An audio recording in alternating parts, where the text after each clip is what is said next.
नमस्कार, आप देख रहे हैं रिप्रेजेंट इंडिया न्यूज़ और मैं हूं मनीषा श्रीवास आपके साथ। 9 नवंबर 2025 को भील गांव में एक भव्य संवाद कार्यक्रम का आयोजन किया गया। इस कार्यक्रम में महाराष्ट्र राज्य के राजस्व मंत्री और नागपुर जिले के पालक मंत्री चंद्रशेखर बावनकुले मुख्य रूप से उपस्थित रहे। साथ ही इस संवाद कार्यक्रम के माध्यम से उत्तर नागपुर के नागरिकों व कार्यकर्ताओं ने अपनी अपनी समस्याएं बताई तथा उत्तर नागपुर की समाज सेविका मधुरिमा विजय जिपकाटे ने भी अपनी समस्या बताई। तो आइए देखते हैं हमारे रिप्रेजेंट इंडिया न्यूज़ की यह खास रिपोर्ट।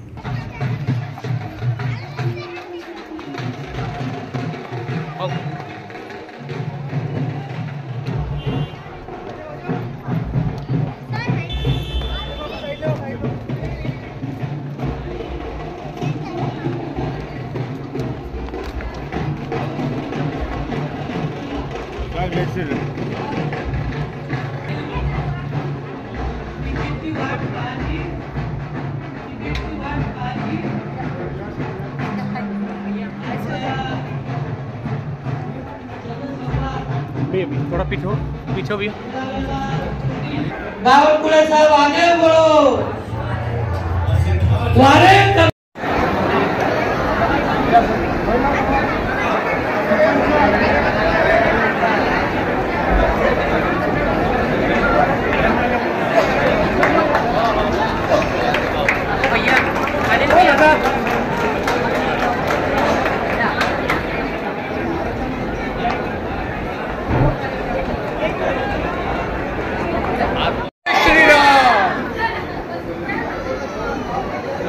आदरणीय साहेबांचं स्वागत। इथे मंडळाचे अध्यक्ष आणि त्यांची संपूर्ण टीम आणि सर्व गावचे सरपंच हे करतील अशी मी त्यांना विनंती करतो।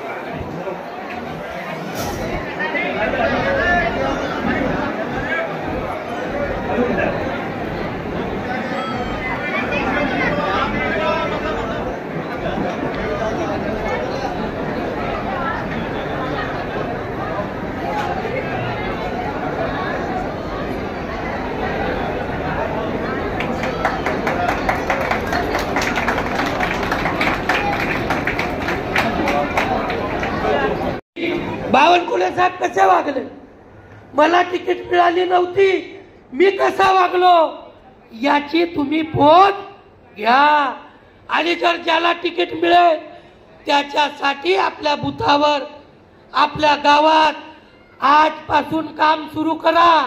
तिकीट कोणाला मिळेल हे पक्ष ठरवेल आणि पक्षानं एकच गोष्ट तुम्हाला ठरवायची आहे की भिलगाव जिल्हा परिषद क्षेत्रात या नागपूर जिल्ह्यातील सर्वात जास्त जर लीड कुठे असेल तर ती कुठे असेल, सोबतच या राज्यातून हद्दपार झाली आणि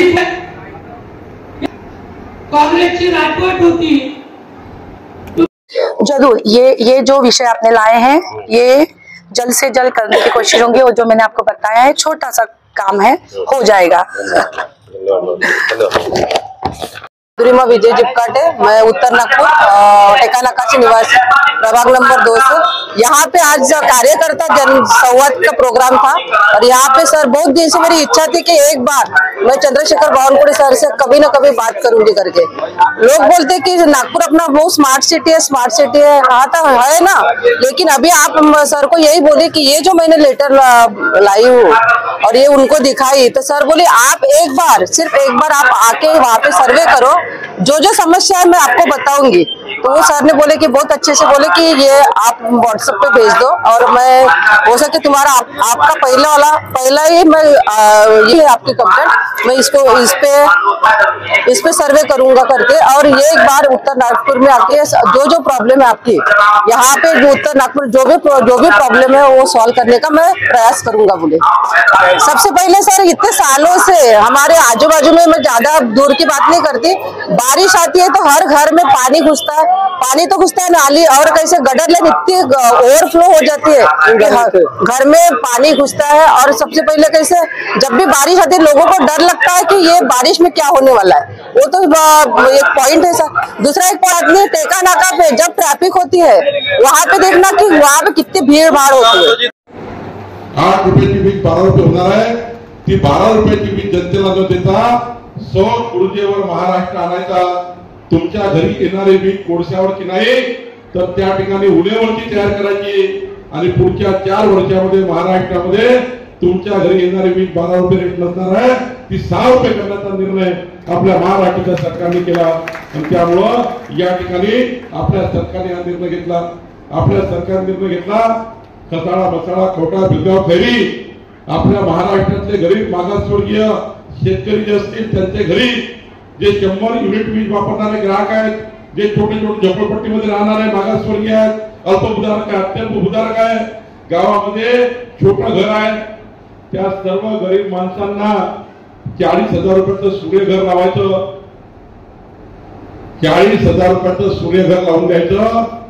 100 युनिट वापरणारा वीज ग्राहक जो सर्वात मोठा ग्राहक गावातला आहे, जास्त 100 रुपये वीज वापरणारा 100 युनिट, त्या ग्राहकाच्या घरी 40,000चं सूर्यघर लावून पुढचे 15 वर्ष विजेचं बिल येणार नाही याची योजना आपण तयार केली. आता 100 युनिटला विजेचं बिल लागणार नाही याची योजना आपलं सरकार तयार करत आहे. आपण निर्णय घेतला जेव्हा मी पालकमंत्री होतो मागच्या वेळी, कामठी शहरापर्यंत मेट्रो रेल्वे करायचा. आज कनानपर्यंत आपण मेट्रो रेल्वे करतोय. 8,000 कोटी रुपयाची मेट्रो रेल्वे या ठिकाणी करतोय. आपण निर्णय घेतला मी पालकमंत्री झाल्यावर आउटर रिंग रोड पूर्ण करायचा. आउटर रिंग रोडचं काम आपण पूर्ण केलं. काल आउटर रिंग रोडला सर्व्हिस रोड करता 150 कोटी रुपयाचं अनुदान काल दिलं. आता आउटर रिंग रोडचे सर्व्हिस रोड जे सुटलेले होते तेही सर्व्हिस रोड करण्याचा निर्णय आपण घेतला. पुढच्या काळामध्ये नवं नागपूर येत आहे. हिंगण्याजवळ लाडगावला खऱ्या अर्थाने 20,000 मुलांना रोजगार देणारं नवं नागपूरची निर्मिती होत आहे. नागपूरला पुन्हा नवीन रिंग रोडचा निर्णय आपण घेतोय. नवीन रिंग रोड त्या ठिकाणी मोठा होतोय. इंडस्ट्रियल कॉरिडॉर नागपूरमध्ये होतोय. नागपूर आता हे उपराजधानीचं शहर. आज बघा कमळाचं मत किती महत्वाचं होतं. माननीय नितीन गडकरी केंद्रीय मंत्री झाले. आपण आज खसाळावरून निघाल्यावर उपलवाडीवर समोर गेल्यानंतर उडान पुलावर चढलं की 6 मिनिटांमध्ये बर्डीला पोहोचतो. खऱ्या अर्थाने एक नवं परिवर्तनाचं काम आपण त्या ठिकाणी केलं. आज कधी विचार केला नव्हता की आपण त्यामुळे उडान पूल बांधू, पण नागपूरमध्ये ज्या पद्धतीचं आंतरराष्ट्रीय शहर करण्याचा आपण निर्णय केला. पुढच्या काळामध्ये नागपूर सारखं बेलगाव झालं पाहिजे, नागपूर सारखं खैरी झालं पाहिजे. आणि माझ्या तर मनात आहे, मागच मी मोहन माकडांना म्हटलं होतं, या ठिकाणी सर्व कार्यकर्ता सांगितलं होतं, खसाळा मसाळा कवठा भिलगाव खैरी हे 5 गाव एकत्र करून ही नगरपालिका करायची आहे.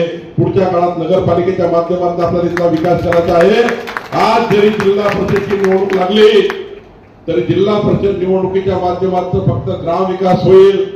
नागपूर शहरासारखं भिलगाव करायचं असेल, नागपूर शहरासारखं खैरी खसाळा मसाळा करायचं असेल तर नागरी विकासाची योजना तयार करावी लागेल. येणाऱ्या 2047च्या जनसंख्येच्या आधारावर या भागाच्या विकासाची नवीन संकल्पना करावी लागेल. नवीन योजना तयार कराव्या लागतील. पिण्याच्या पाण्याची योजना करावी लागेल. 2047ची जनसंख्येचा विचार करून भिलगावला किती रस्ते असले पाहिजे, पाणी किती असलं पाहिजे, वीज किती असली पाहिजे, या भागामध्ये विकासाचा नवीन योजना तयार करावी लागेल. त्याची योजना आपण तयार करतोय. अरे मॅम साइन वाली ले लो, साइन कराओ ना. साहेब